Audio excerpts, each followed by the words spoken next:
I'm a mother, that's what I do. I rescue my kids. My youngest, who's only 12, saying, "I'm too young, don't take me."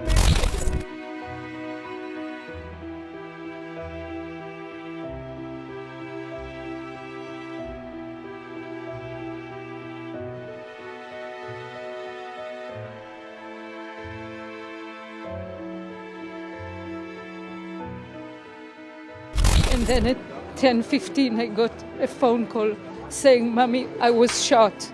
It's a phone call no mom should ever get. Our car was shot, the car is damaged. And we call you, people of India and your government, to support Israel. But it wasn't possible, and I was on the phone with her, and I knew I was lying in 1 minute I knew I was lying that we cannot help her. My boys are saying that they hear gunshots outside the house, and I'm trying to tell them it's probably the army helping them, keeping them safe. I'm a mother of 5 kids. My third one, Romy Gonen, is missing since Saturday noon. Romy was going to a party, an approved party, a big party with a lot of kids. Well, she's 23. She's not a kid anymore, but for me, she's my daughter. And at 6:30, she called me, hysterical, crying, very frightened, because and saying, "Rockets are falling on us now, Mommy. We don't know what to do. It's an open space. We don't know where to go. We don't know where to hide. There is no shelter here." And I was just, thinking, "Romy, okay, let's see who can help you," and going on, talking to her. She was talking to me, either to me or to her elder sister, Yarden. Yarden is 30. She's, the elder one between, so we tried to help her. We were very calm and talking to her all the time. Since 6:30 until 10:58, we were on the phone with her almost every minute. So they were trying to run away with the car of her best friend, and couldn't succeed because there was a traffic jam, because hundreds of cars that were trying to run away from the festival area.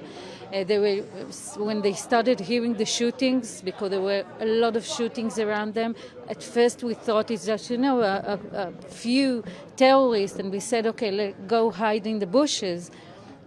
Somebody will kill them and then you can go out. But they moved from bush to bush, and all the time they heard the shooting around them and saw people coming and getting closer to the area they've been with. And then we decided to try and find somebody to take them out of there.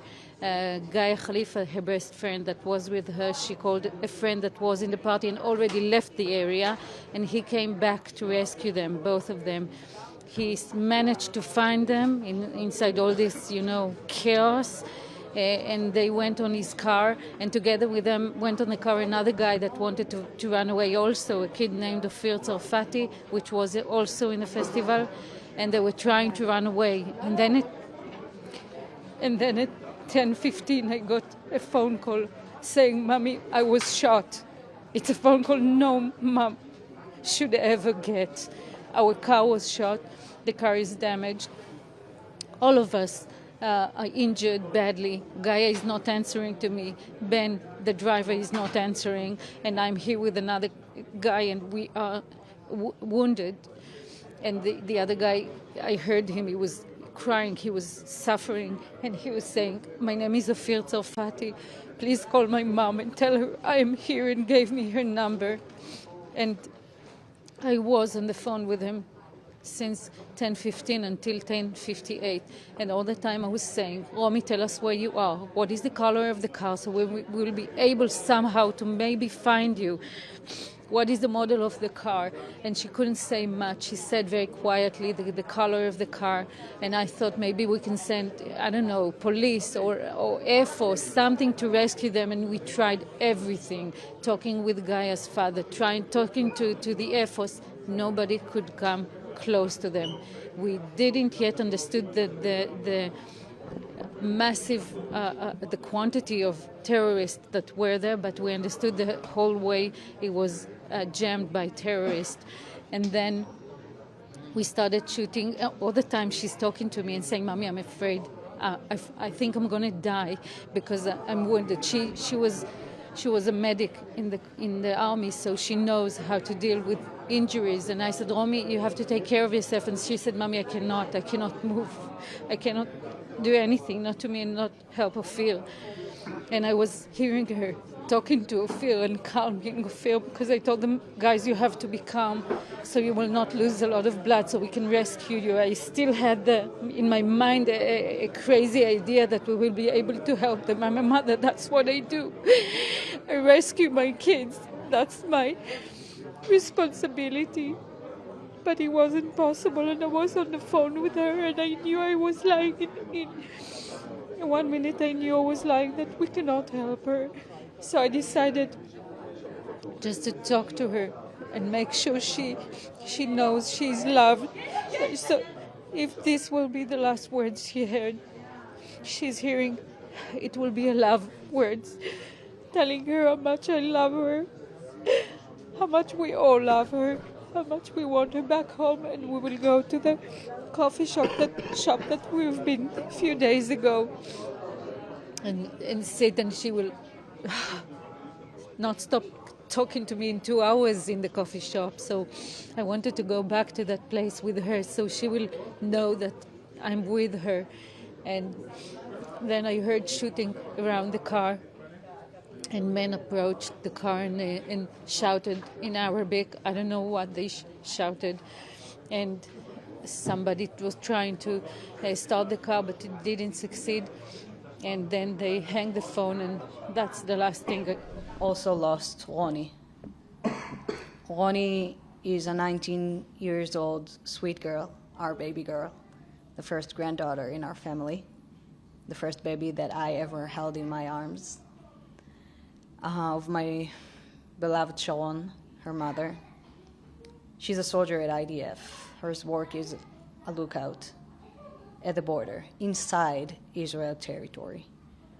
Not holding weapons, not doing anything, but watching the country and watching the people who were in their beds at 6:30 a.m. sleeping before everything started. And Roni called that morning to her mom, said, everything is okay, we're moving to the safe room. The next time she contacted us was from a different phone, not her phone, at 9:27 a.m., saying, Mom, don't worry about me, I'm okay.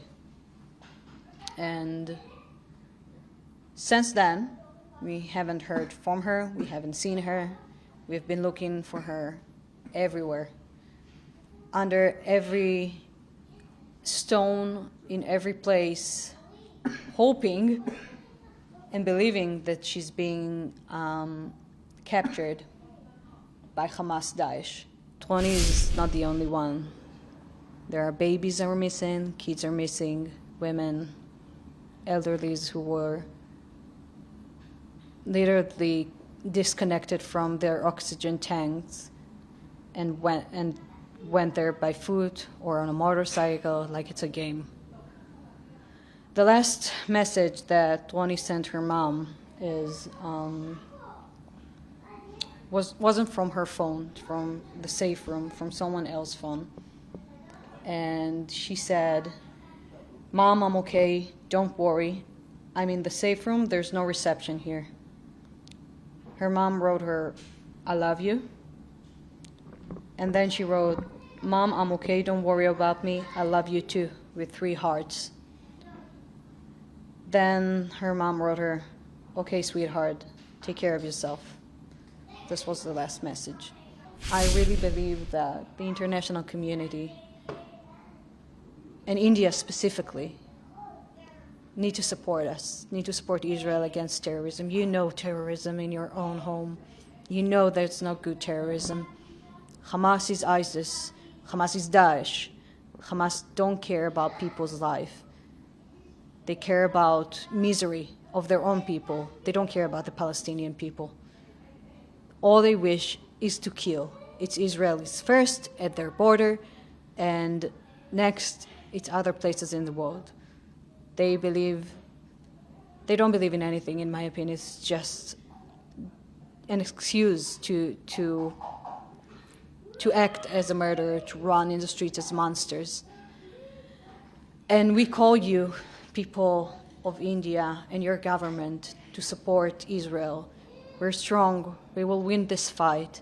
The international support is so important to us to get our people back from Gaza, to get our homes safe again. It will take years to wake up from this and to get the people of the South feel safe again. But we need you. We need the international community to do it. Red alerts go off, both in Sufa and Oz. The attack starts.